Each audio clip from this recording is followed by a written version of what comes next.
2024년 2학기 기말 지구과학 1 백마고 내신 분석 리포트입니다.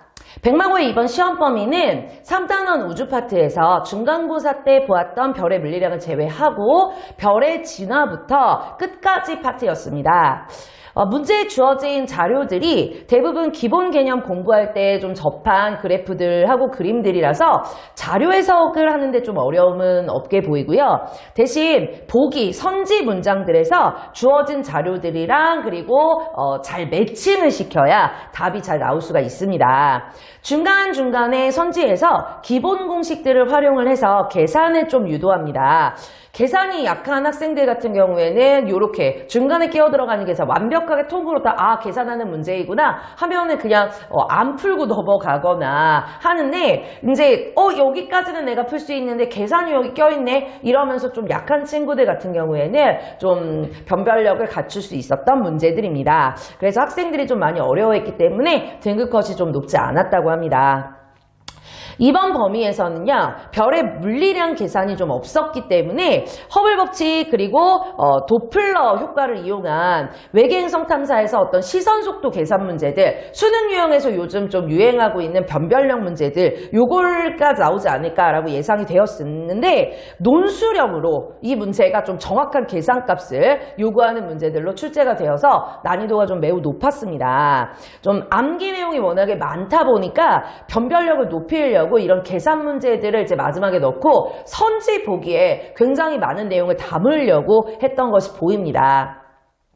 그리고 문제가 좀 소주제 목차 순서대로 나오질 않았습니다. 이게 섞어 놓으면 학생들이 일단 자기가 좀 접근을 쉽게 할 수 있는 문제들부터 먼저 풀고 어려운 문제들은 좀 시간을 두고 풀어야지 라고 하면서 배분을 하게 되는데 그런 좀 시간 배분이 좀 어려울 수 있는 구성이었습니다.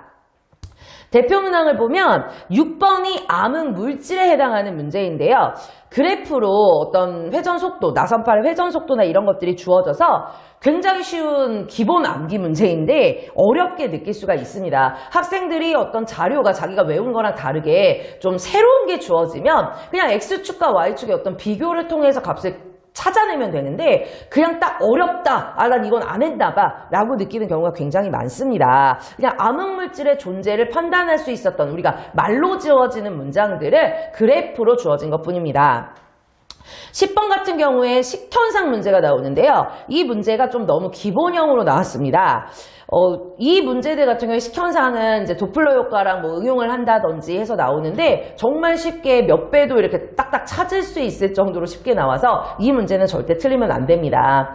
11번의 허블 법칙 문제 같은 경우에는 후퇴 속도를 계산하는 문제가 아니라 그냥 그래프에서 X축, Y축에 주어진 값을 찾아 지점을 찾아서 이제 속도를 찾아내는 그런 문제 유형이었습니다.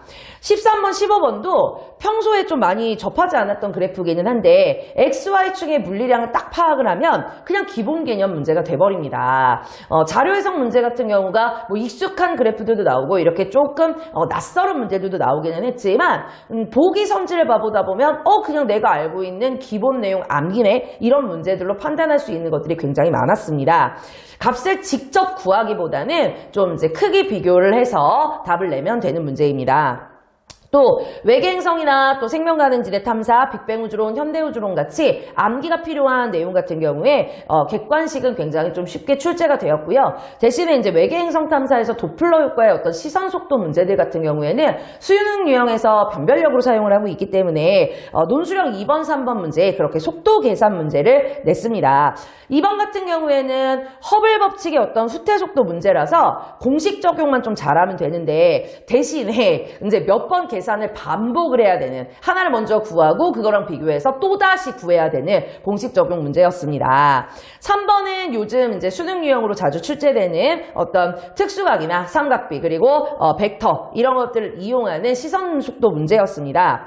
3번은 요 문제에 이제 딸려 나온 계산 문제이고요. 1, 2번 같은 경우에는 편의 문제라서 부분 점수를 좀 받을 수 있는 서술이 기본 개념을 외웠다면 가능했을 걸로 예상이 됩니다.